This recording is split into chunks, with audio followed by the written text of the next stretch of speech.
Receba as flores que eu lhe dou. Pois é, demorou, mas chegou. Nós tropica, mas não cai. Então, preste atenção, se liga que depois da vinheta tem flores, continuação lá de angiospermas, pra você. Pra você. Pra você.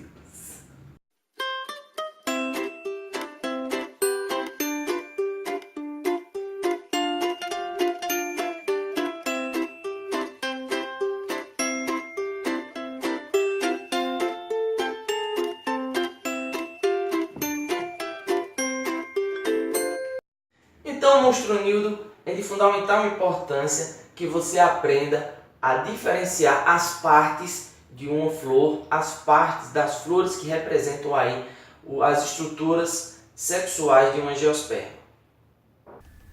Então, monstrinho e monstrinha, presta bem atenção aí nesse esquema. Nós temos aqui, né, começando aqui por essa parte de baixo, nós temos aqui uma estrutura que mais parece um talozinho. Tá? Essa estrutura nós iremos chamá-la de pedúnculo ou pedicelo. E ela é quem vai ligar, ela é quem vai fazer a ligação com todo o resto da planta.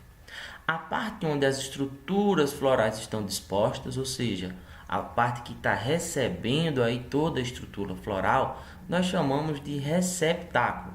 É só lembrar de recepção. Recepção faz o quê? Recebe alguma coisa. Essas folhinhas verdes que vocês estão vendo do lado são denominados de sépalas, que por sua vez irão possuir uma função. Função de quê? De proteger, de proteção. Proteção, né? Vai proteger quem então, professor? Vai proteger as pétalas, né? Essa estrutura aí, laranjado, meio que vermelho, essa estrutura, as pétalas, elas também irão possuir aí a sua função. Vimos que característica de angiosperma é ser chamativa, é possuir várias cores. E qual é o intuito disso? Atrair quem? O polinizador. E falando em polinizador, falando em grão de pólen, nós temos essa estrutura aqui que mais lembra um grão, né, de café. E essa estrutura, né, é o que a gente chama de antera. E é justamente dentro da antera que irão ser produzidos os grãos de pólen. Tranquilo? Então nós temos logo abaixo o filete que irá sustentar aí a antera. Então nós temos antera, filete e o estame. Então o estame irá formar o que? Os órgãos masculinos, abarcando quem? Antera e filete. Quando eu venho para cá, nós temos toda essa estrutura que nós chamamos de carpelo, ou pode aparecer pistilo, né? São sinônimos. Então, o carpelo ele vai abarcar o estigma, que é essa estrutura aqui na ponta, o estilete, que lembrando, ele vai formar onde vai passar o tubo polínico durante a reprodução, e o ovário. Aqui dentro do ovário nós temos os óvulos, mas preste atenção, dá um cascudo aí na sua cachola, acorda para você não cair nessa gafe, para você não cometer essa gafe. Galera, o óvulo, ele não é o gameta. O gameta continua sendo a oosfera que está aqui dentro do óvulo. Tranquilinho? Então, estame vai ser o meu órgão masculino, o órgão masculino nessa flor, formado pela antera e pelo filete. E o carpelo ou pistilo vai ser o órgão feminino formado pelo estigma, estilete e pelo ovário. Existem outras estruturas que elas estão em conjunto que você deve saber também. Então preste atenção aqui. O conjunto de pétalas irá formar a corola. O conjunto de sépalas irá formar o cálice. E o conjunto de corola e cálice irão formar o periânto. Então presta atenção, anote isso aí no seu alfarrábio. O conjunto de estames irá formar o androceu. E o conjunto de carpelos irá formar o gineceu. Gineceu, lembra o quê? Ginecologista. Quem vai ao ginecologista? A mulher. Androceu, lembra quem? Andrômeda. E Andrômeda era o cavaleiro do Zodíaco que vestia a armadura de Andrômeda. Logo, ele era um homem. Não teve infância, né?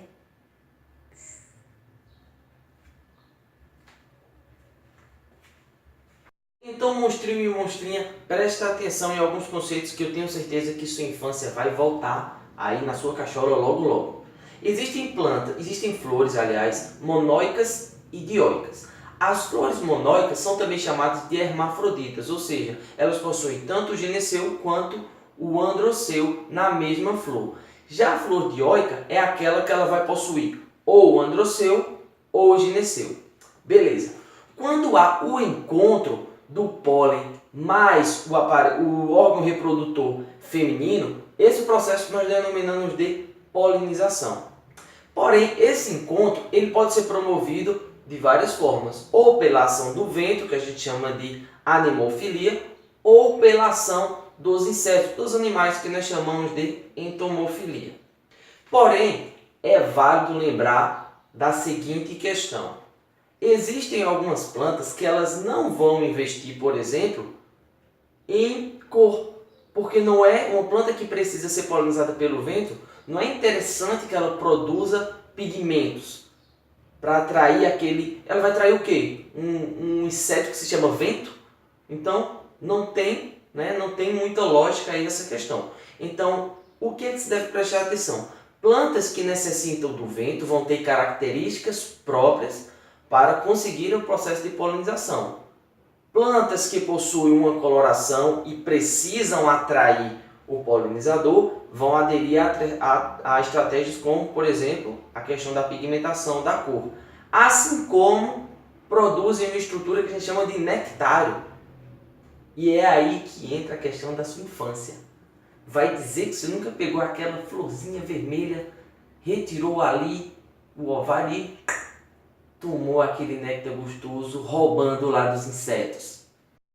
Teve infância, né? Teve infância. Então, moçada, presta bem atenção aqui. Nós temos aqui uma flor que ela é considerada monóica, tá? Monóica ou hermafrodita. Então, eu peguei aqui o estame e fiz um corte aqui na antera.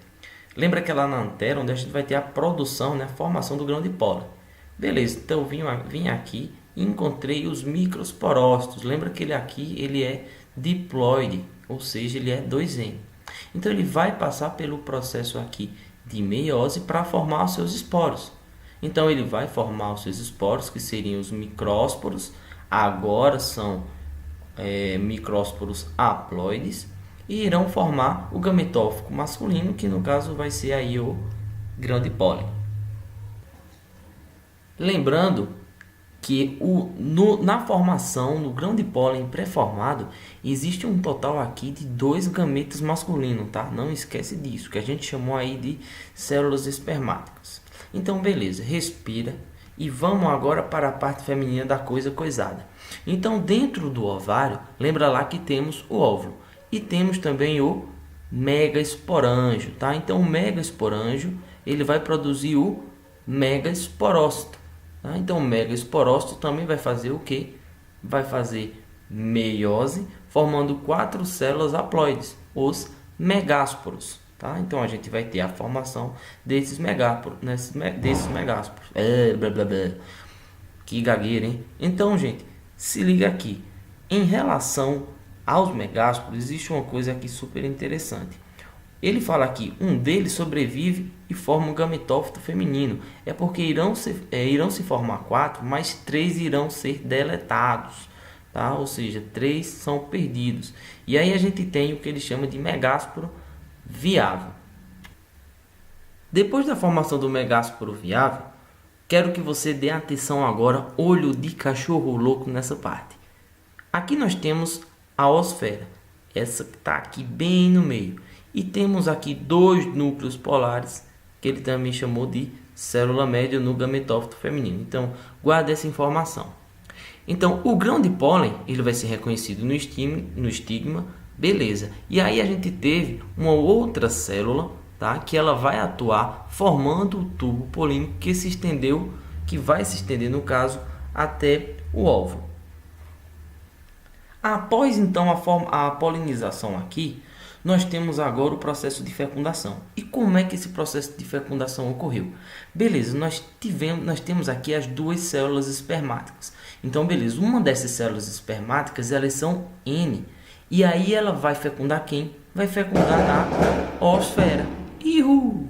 Vão fecundar a oosfera. Que aí sim a gente vai ter o processo de formação do zigoto. Ou seja, uma célula espermática N, fecundando a oosfera, que também é N, formação aí de o zigoto 2N. Porém, dessas células espermáticas, só uma foi utilizada e tinham duas. Então, tenho uma para ser utilizada, ou seja, ainda temos os núcleos espermáticos, que são duas células.